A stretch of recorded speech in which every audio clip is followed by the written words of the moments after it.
बिस्मिल्लाहिर्रहमानिर्रहीम। अस्सलाम वालेकुम। आज जो है हम केमिस्ट्री की जो हमारी रिमेनिंग ब्रांचेस रह गई थी, आज हमने वो डिस्कस कर दी हैं।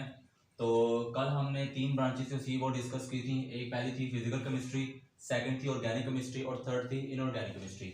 आज हमने डिस्कस करनी है बायोकेमिस्ट्री कि बायोकेमिस्ट्री जो है वो क्या होता है। ठीक है, बायो मीन होता है लाइफ, बायो मीन क्या होता है लाइफ, और केमिस्ट्री जो होती है यानी कि हमने लिविंग ऑर्गेनिज्म जो है उनकी केमिस्ट्री की आज हमने बात करनी है। ठीक है जी, तो ये होता है it is a branch of chemistry in which we study the structure, composition and chemical reaction of substances found in living organisms.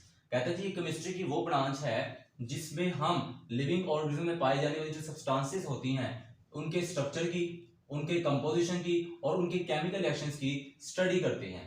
यानी कि लिविंग ऑर्गेनिज्म में पाए जाने वाले जो सब्सटेंसेस हैं उनके स्ट्रक्चर की, उनके कंपोजिशन की और उनके केमिकल रिएक्शंस की स्टडी करने को हम क्या कहते हैं, बायोकेमिस्ट्री कहते हैं। अब लिविंग ऑर्गेनिज्म में कौन से सब्सटेंसेस पाई जाती हैं, मैं आपको एक कॉमन सी एग्जांपल देता हूं। जिस तरह के वाटर है जो कि हम क्या करते हैं पीते हैं, वो भी क्या है एक सब्सटेंस है जो कि लिविंग ऑर्गेनिज्म में पाई जाती है। जैसे कि आपके पास सब्सटेंस है पानी, उसका जैसे कि कल भी मैंने आपको एग्जांपल दी थी, इसका ही मैंने आपको बना के दिखा दिया स्ट्रक्चर।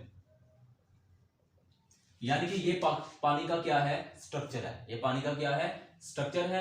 और कंपोजिशन का मतलब मैंने कल भी आपको बताया था, कंपोजिशन का मतलब होता है, कंपोजिशन का लफ्ज निकला है कंपोस्ट से। कंपोस्ट का मतलब होता है मुश्तमिल होना।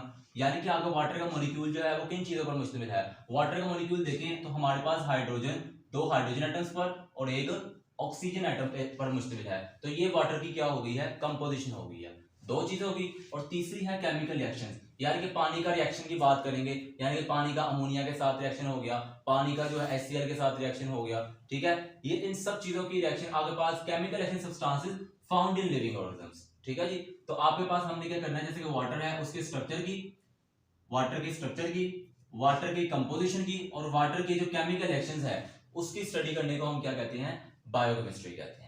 ठीक है जी, अब जिस तरह आपके पास वाटर है वो आपके पास हमारी अगर बात कर रहे हैं बॉडी के अंदर, तो बॉडी के अंदर हमारे पास जो वाटर जो है मुख्तलिफ रिएक्शंस परफॉर्म कर रहा है, तो उसको हम बोलते हैं रिएक्शन। यानी कि हम वाटर की स्ट्रक्चर की, वाटर की कंपोजिशन की और वाटर की जो रिएक्शंस है उसकी स्टडी करने को हम क्या कहते हैं, बायोकेमिस्ट्री कहते हैं। अब हम बात करते हैं इसकी एप्लीकेशंस की, यानी कि इसके इस्तेमाल की। हम ये ब्रांच जो है इस्तेमाल होती है मेडिसिन की फील्ड में इस्तेमाल होती है, अद्वियात वगैरह बनाने में इस्तेमाल होती है। फिर ये मेडिसिन फूड साइंस वगैरह जो होती है, खुराक होता है उसमें इस्तेमाल होती है। उसके बाद जो ये है इस्तेमाल होती है एग्रीकल्चर में, यानी कि ज़राअत वगैरह के अंदर जो है ये इस्तेमाल होती है। उसके बाद नंबर 5 पे आ जाती है इंडस्ट्रियल केमिस्ट्री, यानी कि हमने इंडस्ट्रियल लेवल पर केमिस्ट्री पढ़नी है, तजारती पैमाने पर केमिस्ट्री पढ़नी है। ये क्या होता है जी, it is a branch of chemistry that deals with the manufacturing of chemical compounds on commercial scale.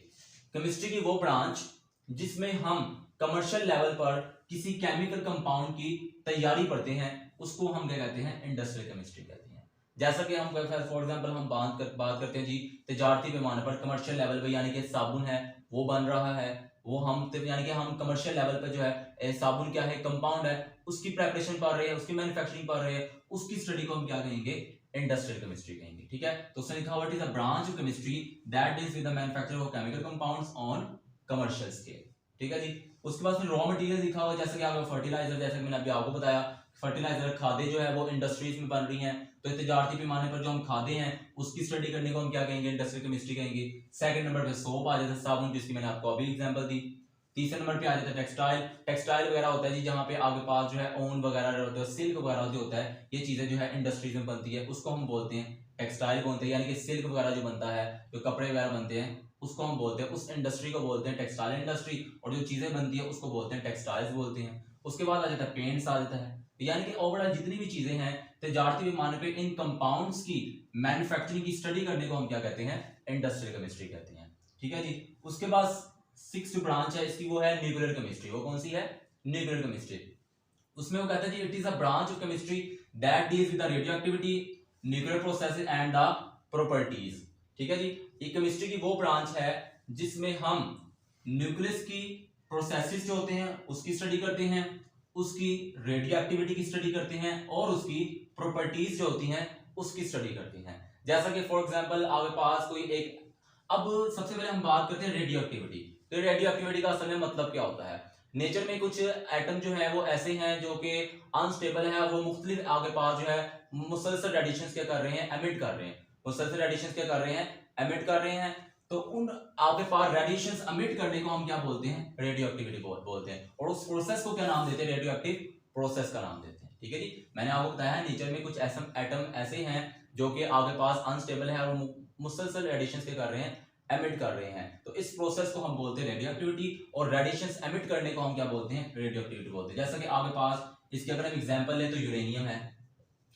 Uranium जो है ये एक ऐसा एलिमेंट है जो कि मुसलसल आपके पास क्या करता है, रेडिएशंस को एमिट करता है।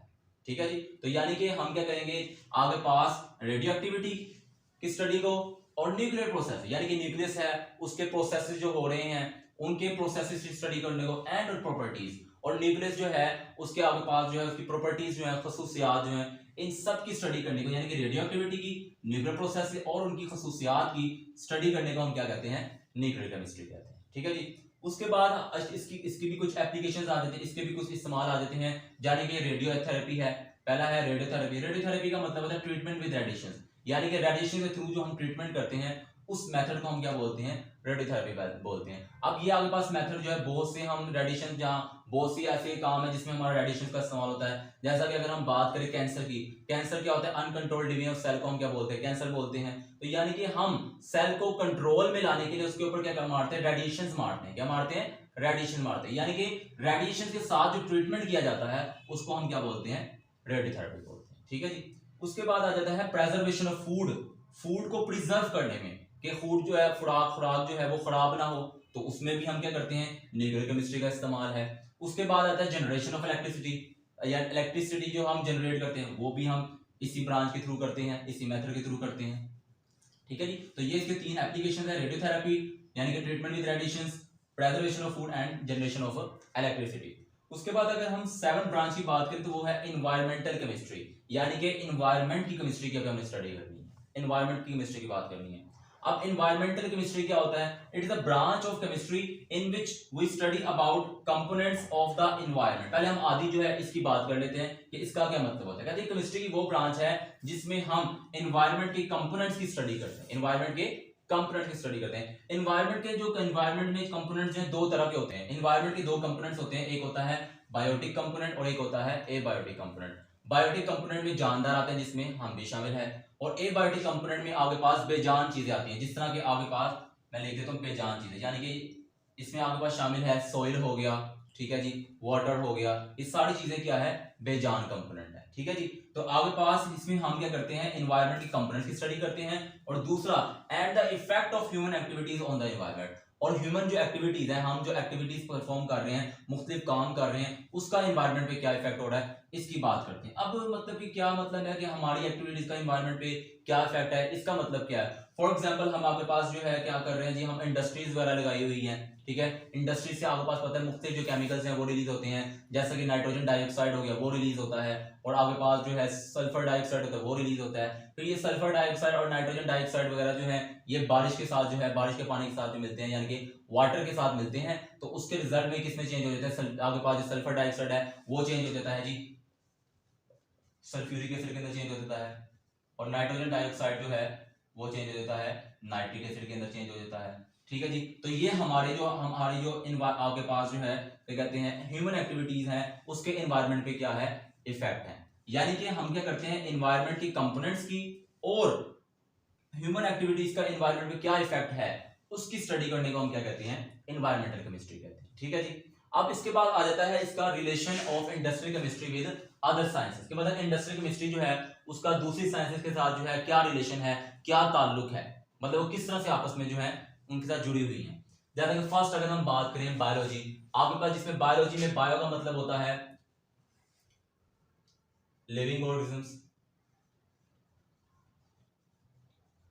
और लॉजी का मतलब होता है स्टडी, यानी बायोलॉजी का मतलब क्या बना है, study of living organisms. Biology is defined as the study of living organisms. ठीक है जी, इसको हम कहते हैं बायोलॉजी। इसके बाद अगर हम जियोलॉजी की बात करें, जियोलॉजी में जियो का जो मतलब होता है वो होता है अर्थ, जियो का मतलब होता है अर्थ, यानी कि लॉजी का मतलब फिर वही स्टडी, यानी कि study of earth is called geology.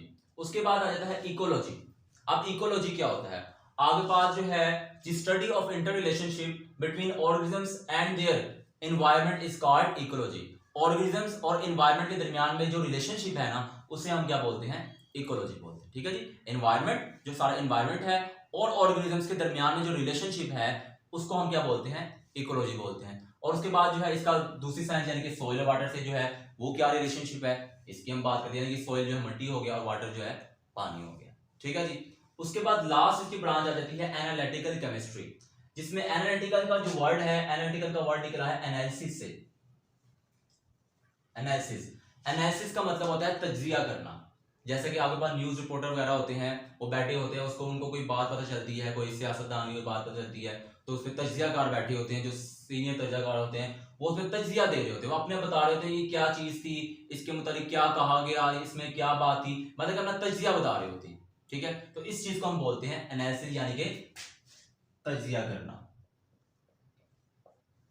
तो अगर हम इसकी ब्रांच की बात करें, इसकी डेफिनेशन की बात करें, तो वो क्या होती है, analytical chemistry. Analytical chemistry is the branch of chemistry that deals with separation and analysis of a sample to identify its component. For example हमें कोई आपके पास सैंपल मिलता है, जैसा कि हमें फॉर एग्जांपल कोई फूड मिलती है, ठीक है, तो अगर हमने उसमें बात करनी है सेपरेशन की और एनालिसिस की, सबसे पहले हम बताएंगे जो फूड है, फूड जो है उसके अंदर क्या क्या पाया जा रहा है, लिपिड्स पाया जा रहा है, कार्बोहाइड्रेट्स पाया जा रहा है, प्रोटीन्स पाया जा रहा है। तो इस चीज को एनालिसिस कह रहे हैं, हम बता रहे हैं जी इसके अंदर ये चीजें पाई जा रही हैं। ठीक है, जैसे कि हमने बताया इसके अंदर लिपिड्स हैं, प्रोटीन्स है, कार्बोहाइड्रेट, यानी कि हम उसका एनालिसिस कर रहे हैं, तज्जिया कर रहे हैं किन किन चीजों से मिलकर बनी है।